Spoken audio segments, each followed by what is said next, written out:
എടാ എന്ത് നോക്കുക? ഇത് കണ്ടോ, നമ്മുടെ അമൃത ചേച്ചി വെയർ ചെയ്ത ഈ ഒരു 3 പീസ് സെറ്റ്. ഇത് ഒരുപാട് വെട്ടോ ആട്ടോ നമ്മൾ റീസ്റ്റോക്ക് ചെയ്ത്. എന്നിട്ടും ഇതിന്റെ താഴെ നമുക്ക് കമന്റ് വരാറുണ്ട് റീസ്റ്റോക്ക് ചെയ്യാനായിട്ട്.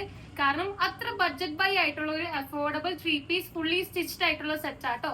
ജോർജറ്റ് ഫാബ്രിക്കില് ഹെവി ആയിട്ടുള്ള എംബ്രോയിഡറി കൊടുത്തിട്ടുണ്ട്. യോക്കിൽ കാണുമ്പോൾ തന്നെ മനസ്സിലാവുണ്ടാവുമല്ലോ. പിന്നെ ദുപ്പട്ട വരണേന്ന് പറഞ്ഞാല് 2 സൈഡ് സ്കാലപ്പ് വന്നിട്ട് 1 സൈഡ് ഫുള്ളി ഹെവി എംബ്രോയിഡറി കൊടുത്തിട്ട് സ്കാറ്റർ ചെയ്ത മിഷൻ എംബ്രോയിഡറി നമ്മൾ കൊടുത്തിട്ടുണ്ട്. ഭയങ്കര ഭംഗിയാട്ടോ കാണാനായിട്ട്. ഞാനിപ്പോ വേറെ ചെയ്തിരിക്കുന്ന കളർ നമ്മൾ ന്യൂലി ആഡ് ഓൺ ചെയ്ത ഒരു ഹോട്ട് പിങ്ക് ഷെയ്ഡാണ് കേട്ടോ. അതായത് നമ്മുടെ റാണി പിങ്കിന്റെയും മജന്തയുടെ ഒക്കെ കൂടെ മിക്സ് വരുമ്പോൾ ഒരു ബ്യൂട്ടിഫുൾ ആയിട്ടുള്ള ഒരു ഡാർക്ക് ഹോട്ട് പിങ്ക് ഷെയ്ഡാണ് കേട്ടോ ഇത് വരണേന്ന് പറഞ്ഞാല്. പിന്നെ നമ്മൾ വൈറ്റും ആഡ് ഓൺ ചെയ്തിട്ടുണ്ട്. വൈറ്റ് ആക്ച്വലി നമുക്ക് മുമ്പ് ഉണ്ടായിരുന്നു, നമ്മൾ റീസ്റ്റോക്ക് ചെയ്തിട്ടുണ്ട്. ഇതും ഒരുപാട് പേരാണ് റീസ്റ്റോക്ക് റിക്വസ്റ്റ് ചെയ്ത്. പിന്നെ നമ്മൾ ഒരു പേർപ്പിൾ ഗ്രേപ്പ് ഷെയ്ഡിലും ആഡ് ഓൺ ചെയ്തിട്ടുണ്ട്. അടിപൊളി ഷെയ്ഡാട്ടോ ഇതൊക്കെ കാണാനായിട്ട്. പിന്നെ ഈ ഒരു റോയൽ ബ്ലൂ ഷെയ്ഡിൽ നമ്മൾ റീസ്റ്റോക്ക് ചെയ്തിട്ടുണ്ട് കേട്ടോ. ഭയങ്കര ഭംഗിയാണ് കാണാൻ. എല്ലാത്തിനും കോൺട്രാസ്റ്റ് കളേഴ്സിലാണ് നമ്മൾ ഹാൻഡ് എംബ്രോയിഡറി കൊടുത്തേക്കുന്നത്. പിന്നെ നമുക്ക് മുമ്പ് ഉണ്ടായിരുന്ന ഷെയ്ഡ് തന്നെയാണ് റെഡ്, അതും നമ്മൾ റീസ്റ്റോക്ക് ചെയ്തിട്ടുണ്ട്.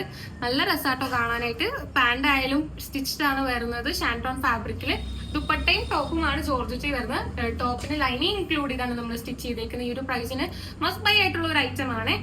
ഈ ഒരു നെക്കിൽ നമ്മളിങ്ങനെ എംബ്രോയിഡറി പൈപ്പിംഗ് വരെ കൊടുത്തിട്ടുണ്ട് കേട്ടോ. നല്ല ഭംഗിയാണ് കാണാനായിട്ട്. അപ്പൊ നമ്മൾ ഉടനെ തന്നെ വെബ്സൈറ്റിൽ അപ്ലോഡ് ചെയ്യുന്നതായിരിക്കും.